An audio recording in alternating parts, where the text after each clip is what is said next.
आलंय ना, पाणी सोडलं होतं पाणीच नाही आलं इथं. 2 दिवसात बंद झालं म्हणे तिकडे.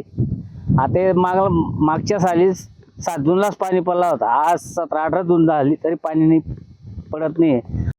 यंदा पावसाचं प्रमाण कमी असल्याने आणि पाऊस लांबल्यामुळे राज्य शासनाच्या वतीने आता जी काही जिल्ह्यातील धरणं आहेत या जिल्ह्यातील धरणातून सोडण्यात येणारं आवर्तन हे शासनाच्या वतीने थांबवण्यात आलं आहे. आपण धुळे जिल्ह्यात आहोत आणि धुळे जिल्ह्यातल्या अक्कलपाडा धरणावर हा आपण जो कालवा पाहत आहोत, या कालव्यातून शेतीसाठी या ठिकाणी पाणी सोडले जात असतं.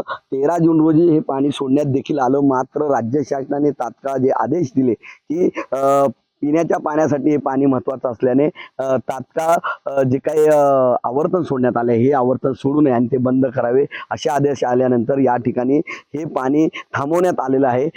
जो काही अक्कलपाडा धरणाचा उजवा आणि डावा कालवा आहे या कालव्यातून शेतीसाठी दरवर्षी आवर्तन सोडले जातं आणि या आवर्तनाचा फायदा या भागातल्या शेतकऱ्यांना होतो. आवर्तन सोडल्याने आजूबाजूच्या विहिरी या रिचार्ज होतात आणि त्यातून शेतीसाठी हे पाणी उपयोगात येत असतं. मात्र राज्य शासनाने आवर्तन बंद करण्याचे आणि न सोडण्याचे आदेश दिल्यानंतर आता धुळे जिल्ह्यातील या ज्या काही कालव्या आहेत या कालव्यातलं पाणी बंद करण्यात आलं आहे. यामुळे मात्र या भागातले जे काही कालव्याच्या आजूबाजू असलेले जी काही गावं आहेत त्या ठिकाणी असलेले शेतकरी या शेतकऱ्यांनी मोठ्या प्रमाणात कपाशी असेल, मका असेल या पिकांचं लागवड केली. मात्र आता आवर्तन न सुटल्यामुळे या शेतकऱ्यांची पिकं धोक्यात आलेली आहे.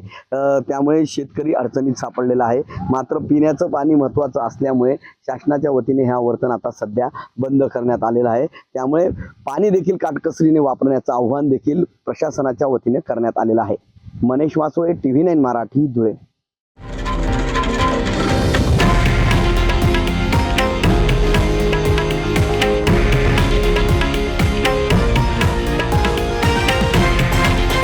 हे आहे देशातील नंबर 1 न्यूज नेटवर्क आणि आपण पाहत आहात TV9 मराठी, एकमेव.